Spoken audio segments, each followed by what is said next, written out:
Hi everybody मु कृष्णांशु आपको स्वागत करुच्छे स्टडी प्लाटफॉर्म स्टडी स्टार्ट को तेज एसएसबी तरफ आज गोटे अपडेट मुझे प्रोवाइड करी जहाँकि आपंकर एग्जाम जो असिस्टेंट ऑफ बाहर जूनियर असिस्टेंट तार रिगार्डिंग एडमिट कार्ड केवल डाउनलोड करेंगे केमती करेंगे सबकि डिटेल्स मैं गोटे वीडियो आपको प्रोवाइड करी तेज written examination requirement junior assistant Odisha university health and science council of higher secondary education board of secondary education Odisha notice number जोटा आप देखुं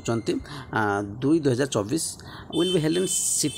वन सिटिंग अर्थात वन डे एग्जाम हो वन सिटिंग एग्जाम हो जहाँकि 10 ରୁ 12:30 आपण एग्जाम देखा पाइबे अर्थात 2.5 घंटा आपर एग्जाम हम ठीक अच्छे। नेक्स्ट कथा जदि मुझे कहबी आपण मैंने जो एग्जाम देखा पाइबे 19 तारीख देखा पाइबे वेडनेसडे पड़ुची सेंटर आपणकर कौटी कौटी होची ना बालेश्वर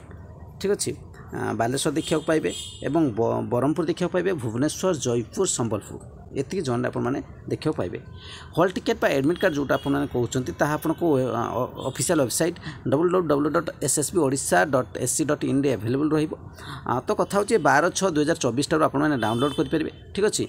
तो केमती डाउनलोड करेंगे ये आपको देखो मेंशन अच्छी The candidate further advised to download the hall ticket admit card from the above website entering the date of birth and mobile number अर्थात केवल आपन डेट ऑफ बर्थ देबे एवं मोबाइल नंबर देके एडमिट कार्ड डाउनलोड करबे। तो एतिक information आपन समस्त दबार थिला चैनल जदि प्रथम थर विजिट करथुन निश्चय चैनल को सब्सक्राइब कर देबे लाइक निश्चय करेंगे शेयर निश्चय करेंगे आपन वैल्यूबल कमेंट निश्चय प्रोवाइड करबे। Thank you.